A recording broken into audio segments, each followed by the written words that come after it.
भारतीय सेना की शक्ति और बढ़ाने का अध्याय आज से शुरू हो गया है। T-72 टैंक जो भारतीय सेना की एक बड़ी ताकत मानी जाती है, उसकी ओवरहॉलिंग और उसके अपग्रेडेशन का प्रोजेक्ट जबलपुर में शुरू हुआ है। और इस वक्त वो टैंक मैं आपको दिखा रहा हूं जिसे यहां पर ओवरहॉल किया जाना है और एक बड़ा प्रोजेक्ट जबलपुर को मिला है। AVNL आर्मर्ड व्हीकल निगम लिमिटेड की तहत जबलपुर में जो आयुध निर्माणी है व्हीकल फैक्ट्री जबलपुर, वहां पर इस पूरे टैंक के ओवरहॉलिंग प्रोजेक्ट को मंजूरी दी गई। तकरीबन 500 करोड़ रुपयों का ये प्रोजेक्ट है, जहां पर क्षमता जो है लगातार इसके ओवरहॉलिंग की बढ़ाई जाएगी और 80 टैंक प्रतिवर्ष की क्षमता बढ़ाकर 220 टैंक प्रतिवर्ष भारतीय सेना के लिए जबलपुर की इस आयुध निर्माणी फैक्ट्री में टैंक्स की ओवरहॉलिंग की जाएगी। देश के रक्षा मंत्री राजनाथ सिंह आज जबलपुर पहुंचे और इस प्रोजेक्ट की एक तरह से सौगात उनकी ओर से दी गई है। सबसे पहले आपको इस टैंक को भी मैं दिखा देता हूं जो अपने आप में बेहद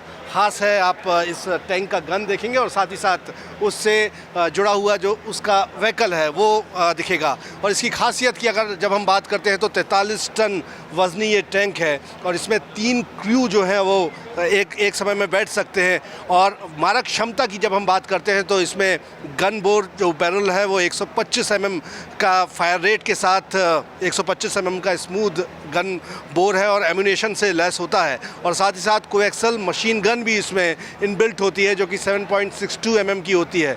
एंटी एयरक्राफ्ट मशीन गन से भी ये लैस होता है जो 12.7 mm का होता है। तो इस आर्मर्ड व्हीकल्स निगम लिमिटेड के इस फैक्ट्री में इस तरह के तमाम जो टैंक्स है T-72 उनका ओवरहॉलिंग की जाना है।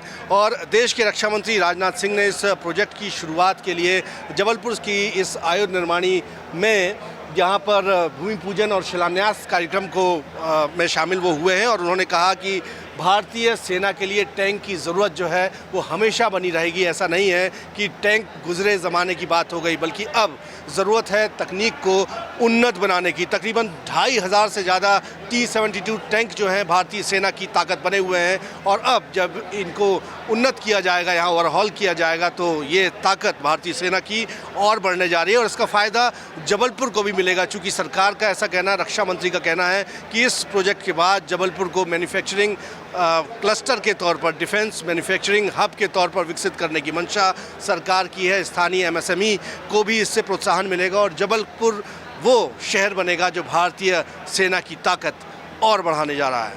कैमरामैन सतीश सराठे के साथ विजय पांडे, IBC 24 जबलपुर।